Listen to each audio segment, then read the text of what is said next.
തൃശൂർ അതിരപ്പള്ളിയിൽ മസ്തകത്തിൽ മുറിവേറ്റ കുട്ടിയാന ചരിഞ്ഞത് കടുവയുടെ ആക്രമണത്തെ തുടർന്നെന്ന് കണ്ടെത്തൽ. ആനയുടെ മസ്തകത്തിലും മറ്റ് ശരീരഭാഗങ്ങളിലും മുറിവുണ്ട്.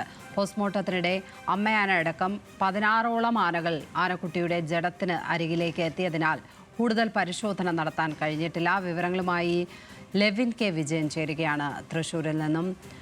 ലെവിൻ, കടുവയുടെ ആക്രമണമാണ് ആനക്കുട്ടിക്ക് നേരെ ഉണ്ടായത് എന്നുള്ളതാണ് ഇപ്പോൾ മനസ്സിലാക്കുന്നതല്ലേ? കൂടുതൽ വിശദാംശങ്ങൾ എന്തൊക്കെയാണ് ഇതിന്റെ? ലക്ഷ്മി, ഇന്നലെയാണ് അതിരപ്പള്ളി കാലടി പ്ലാന്റേഷനിൽ 15ാം ബ്ലോക്കിൽ കുട്ടിയാനയെ ചെരിഞ്ഞ നിലയിൽ കണ്ടെത്തുന്നത്. രാവിലെ എണ്ണപ്പന തോട്ടത്തിലെത്തിയ തൊഴിലാളികളാണ് ആന ചെരിഞ്ഞ നിലയിൽ കാണുന്നത്. ഒപ്പം സമീപത്ത് 16ഓളം ആനകളും ഉണ്ടായിരുന്നു. ഇതിനെ തുടർന്ന് ഏറെ നേരം ഉദ്യോഗസ്ഥർ ആനകളെ മാറ്റുന്നതിനായി സമയം ചെലവഴിച്ചു. അതിനുശേഷമാണ് ഇൻക്വസ്റ്റ് പോസ്റ്റ്മോർട്ടം നടപടികൾ ആരംഭിക്കാനായത്. പ്രാഥമികമായിട്ടുള്ള പോസ്റ്റ്മോർട്ടം നടപടികൾ പുരോഗമിക്കുന്നതിനിടെ ആനകൾ വീണ്ടും മടങ്ങിയെത്തി കുട്ടിയാനയുടെ ജഡത്തിനടുത്തേക്ക്.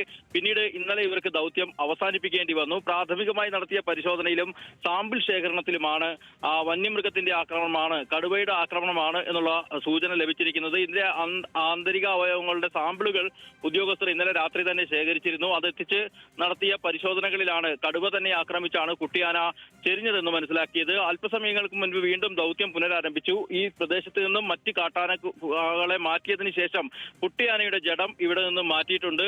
മറ്റൊരു സ്ഥലത്തെത്തിച്ച് പോസ്റ്റ്മോർട്ടം ചെയ്ത് തുടർ നടപടികൾ സ്വീകരിക്കാനാണ് ഉദ്യോഗസ്ഥർ തീരുമാനിച്ചിരിക്കുന്നത്. 16ഓളം ആനകൾ, കുട്ടിയാനകൾ അടക്കം 16ഓളം ആനകൾ ഈ ചെരിഞ്ഞ കുട്ടിക്കൊമ്പന്റെ ജഡത്തിനരികിൽ എത്തിയത് ആദ്യഘട്ടത്തിൽ ഉദ്യോഗസ്ഥർക്ക് ഭീഷണിയായിരുന്നു. തുടർന്ന് ആനകളെ നീക്കിയതിനു ശേഷമാണ് ആനയുടെ ജഡം. ലെവിൻ കെ വിജയനാണ് തൃശൂരിൽ നിന്നും വിവരങ്ങൾ പങ്കുവച്ചത്.